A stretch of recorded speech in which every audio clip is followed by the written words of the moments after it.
편안히 안 모시는 법. 우리 가족을 편안하게 모실 수 있는 방법. 편안히에서 찾으세요. 요양의 모든 것 편안히. 안녕하세요.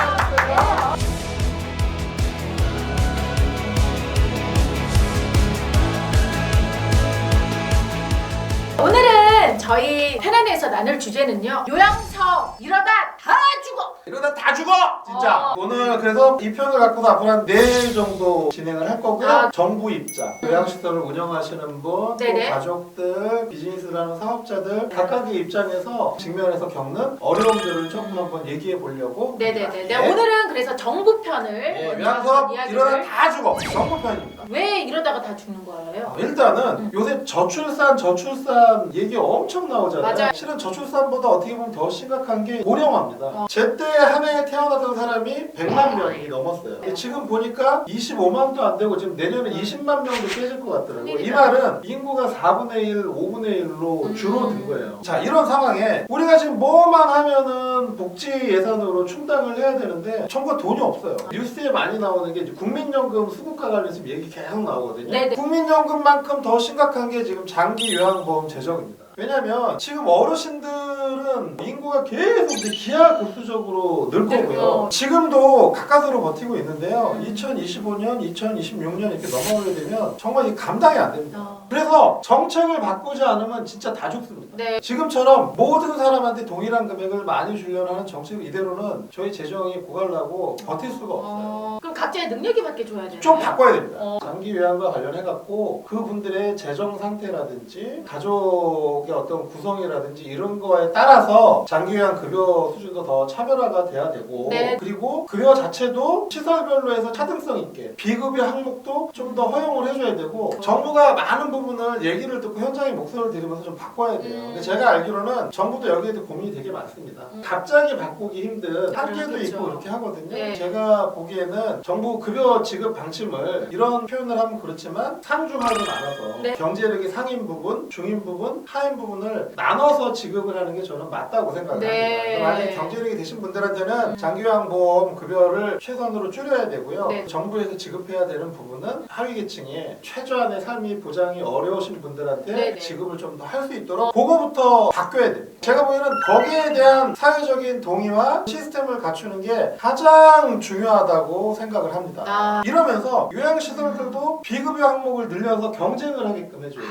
지금은 뭐냐면 내가 여유가 있으나 없으나 가고 싶으나 안 가고 싶으나 장기요양보 받으면 똑같은 돈을 받고 거의 똑같은 데 가서 똑같이 지내게끔 이렇게 돼 있는데 제가 보기엔 그게 아니라 준비가 돼 있고 여유 있는 분들은 정부 지급 비율을 줄이고 개인이 대신 돈을 내서 좀 좋은 데 가서 서비스를 받을 수 있게끔 개인 선택인 하고. 거죠. 그렇죠. 근데 이제 준비가 안 되신 분들은 정부의 비율을 좀 높이고 대신 상대적으로 시설 환경은 안 좋을 수밖에 없죠. 그렇겠죠. 그 부분에 대해서 서로 열려 있어야 돼요. 어쨌든 제가 말한 대로 계층별로 나눠갖고 선별적인 복지 정책이 필요하고 여기와 관련해서는 모두가 사태의 심각성을 인지를 해야 된다고 생각을 합니다. 그리고 여기에다가 여러 가지 법률들도 바뀌어야 되고요. 지금 최근에 보면 이제 대기업이 여러 가지 사항들을 요청을 하고 있어요. 저는 대기업 진출이 옳습니다 이 말을 하려는 건 아니에요. 하지만 이 사업은 앞으로 확장이 돼야 되고 여러 이해관계자들이 달라오고 판을 키우고 건강하게 경쟁이 돼야 됩니다. 그렇다 보니 지나친 진입 장벽이나 규제는 조금 내려놓는 게 맞습니다. 제가 항상 말하자면 힘내야 된다고. 대기업뿐만이 아니라 개인들이 운영하는 거라든지 사회복지재단이 운영하는 거와 관련해서도 여러 가지 허들이 되는 정책들은 조금 내려놔 주시고 경쟁할 수 있게끔 법을 바꿔주시는 것도 되게 중요하고요. 저는 또 정부한테 좀 얘기하고 싶은 게 상속법이랑 몇 개 좀 규정 좀 바꿨으면 좋겠어요. 어떻게 해요? 예를 들어서 제가 우리 어머니 요양원 비용을 내잖아요. 그러면 원래 요양원 비용이 아닐 경우에는 제가 어머니한테 주는 돈도 증여세를 내야 돼요. 용돈이 아니라 필요 이상의 돈이면 우리 어머니가 병원에 있을 때 내가 병원비를 내면 원래는 증여 처리해서 증여세를 내야 되는데 정부가 내가 어머니 비용을 내는 거에 대해서 증여세는 부과는 안 하고 있어요. 근데 증여세는 부과는 안 하는데 문제는 뭐냐면 우리 어머니가 재산이 10억이 있었어요. 내가 병원비를 5천만 원을 썼단 말이에요. 그러면 내가 쓴 5천만 5천만 원에 대해서 증여세를 안 내게 하는 게 고마운 게 아니라 실은 어머니한테 내가 10억 재산을 받잖아요. 네. 그러면 내가 엄마 때문에 5천만 원 썼잖아. 그럼 실은 5천만 원을 빼고 9억 5천만 원에 대해서 상속세를 내는 게 우리 입장에서는 타당한 거죠. 왜냐면 엄마 통장에서 병원비를 냈으면 네. 재산에서 줄었을 거니까. 근데 여기에 대해서 좀 공제를 안 해줘요. 향후에는 이렇게 자녀들이 부모의 요양과 관련해서 지급한 비용에 대해서 증빙이 분명해질 경우에는 네. 거기에 대해서 증여세를 안 묻는 게 중요한 게 아니라 그 부분에 대해서는 나중에 상속을 할 때 네. 공제를 할 수 있는 게 반드시 필요하다고 생각을 합니다. 네. 어쨌든 가족에 어려움들이 있는 걸 정부가 모든 돈으로 해결하는 건 불가능해요. 이런 부분과 관련해서 변화가 필요하고 변화와 관련해서는 통계 자료나 어떤 의견이 필요하다 그러면 현안이도 그 역할을 얼마든지 적극적으로 할 예정입니다.